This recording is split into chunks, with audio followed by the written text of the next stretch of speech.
मुझे ये काम नहीं करना था, मुझे ये काम जबरदस्ती करना पड़ रहा है। नहीं हूं धर्मगुरु। अगर मैं धर्मगुरु बन गया आपके लिए घातक हो जाऊंगा। आप चाहते हो मैं धर्मगुरु बनूं? ये सब जो धर्मगुरु कहलाते हैं इससे तो जंग है मेरी। पागल, मुझे इनके जैसा थोड़ी बनना है। लेकिन जितने कृष्णपंथी हैं वो आपको नाचते गाते मिलते हैं। मुझे समझ में नहीं आता, बार बार पूछता हूँ। अर्जुन को नचा रहे थे वो, अर्जुन को बोला था अर्जुन छोड़ ये सब कष्ट, तू बाल मुड़ा ले, चुदई धारण कर ले और नाचना शुरू कर दे। ये बोला अर्जुन को। दुनिया के बाजार में बिकने के लिए थोड़ी खड़ा हुआ हूँ। बिकना होता तो 25 साल पहले बिक गया होता। तो मुझसे कोई उम्मीद रखना भी मत।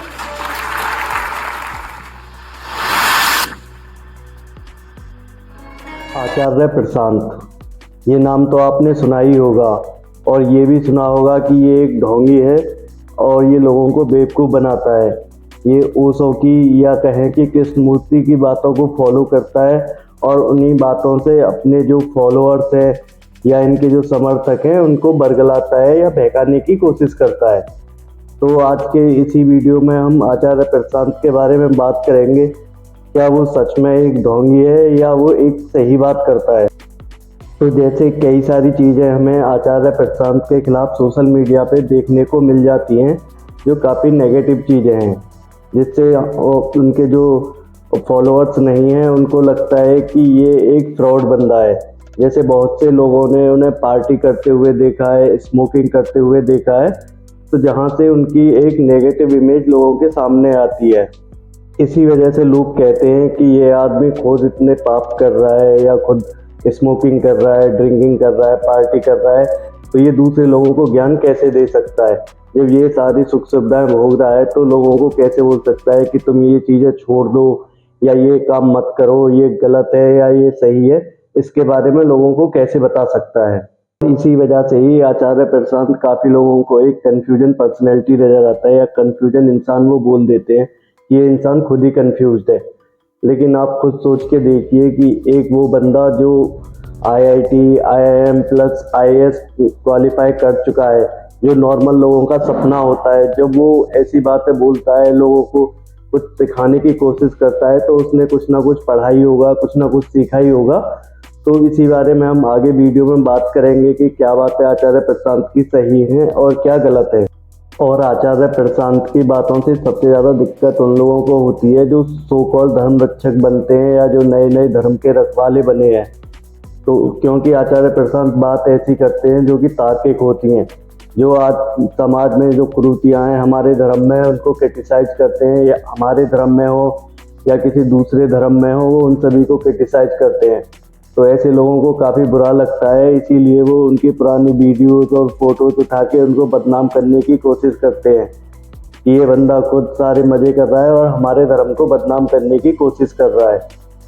क्योंकि जब आचार्य प्रशांत कहते हैं कि आपको सिगरेट नहीं पीनी चाहिए या शराब नहीं पीनी चाहिए, तो लोग बोलते हैं कि आपने खुद ने तो खूब ये सारी चीज़ें की हैं अपनी पास्ट लाइफ में, तो हमें क्यों मना कर रहे हो?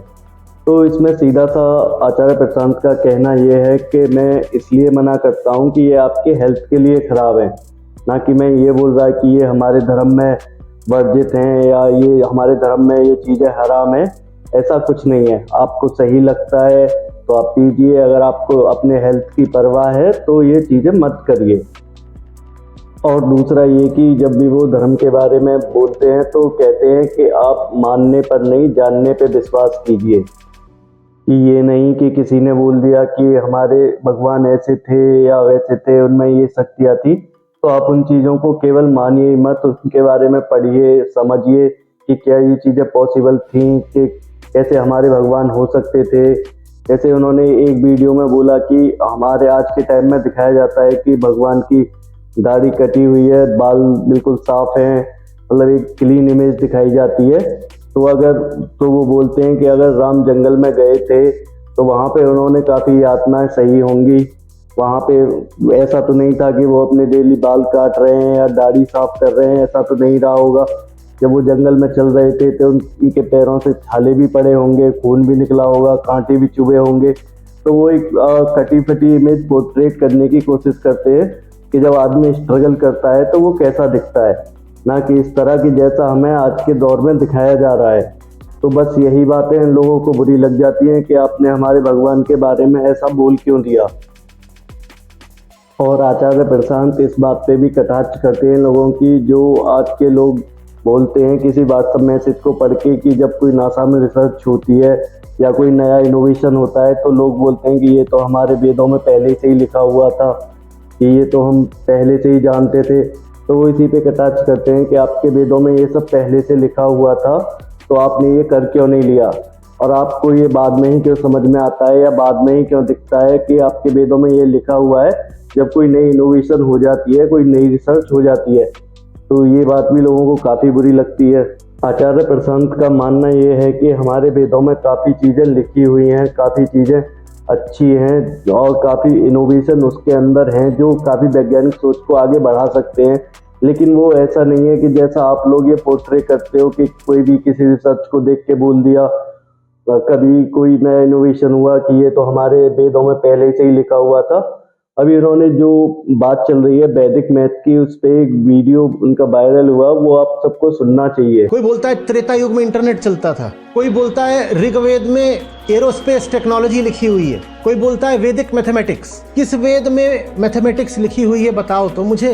वेद पढ़े भी हैं, मैंने पढ़ाए भी हैं, मुझे तो नहीं मिला कि वेदों में गणित का सूत्र हो। पर सरकार खुद इस बात को आगे बढ़ाना चाहती है कि वैदिक मैथमेटिक्स, जो हमारी असली खोजें थी, जो हमारे असली योगदान थे साइंस में, डिस्कवरीज में, इन्वेंशंस में, उनका तो हमें पता नहीं, वो हम किसी को बताना भी नहीं चाहते। उल जलूल बातें हम करने लग गए हैं राष्ट्रीय गौरव के नाम पर, जिसको आप वैदिक मैथमेटिक्स कहते हो। जब मैं कैट की परीक्षा दे रहा था उस दौरान वो सूत्र मैंने भी पढ़े थे और वो उपयोगी होते हैं। उससे जो अरिथमेटिक की कुछ कैलकुलेशंस होती हैं वो फास्ट हो जाती हैं। वो एक तरह से ट्रिक्स हैं। और वो जो किताब है वैदिक मैथमेटिक्स की, वो मुश्किल से 100 साल पुरानी किताब है, 100-125 साल पुरानी किताब है।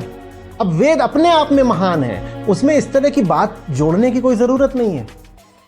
तो इस वीडियो में भी वो यही कहना चाह रहे हैं कि आप बोलते हैं कि ये वैदिक मैथ हमारा काफ़ी ज़्यादा पुराना है, ये हमारे वेदों में ये जो सारे फॉर्मूला है मैथ के ये पहले से लिखे हुए हैं। तो वो यही बोल रहे हैं कि वैदिक मैथ में जो फॉर्मूलाज हैं वो जो रियल लाइफ अब हमारे क्वेश्चन आते हैं उनको सॉल्व करने में हेल्प करते हैं, उनका शॉर्टकट प्रोवाइड करने में हेल्प करते हैं। लेकिन ये जो वैदिक मैथ की जो पुस्तक है ये काफ़ी ज़्यादा साल पुरानी नहीं है, ये 100 से 200 साल पुरानी पुस्तक है। आचार्य प्रशांत का मानना यही है कि हर चीज़ को धर्म से जोड़कर ना देखो। नहीं, हमारा धर्म इतना कमज़ोर है कि किसी के बहकावे में आके या किसी ने 4 बातें बोल दी तो धर्म कमज़ोर हो जाएगा। धर्म बनाया इसलिए गया है कि ताकि लोग उसके रास्ते पर चल सकें, अच्छे काम कर सकें, ना कि इसलिए कि कोई भी आगे कुछ भी बोल देगा हमारा धर्म बदनाम हो जाएगा।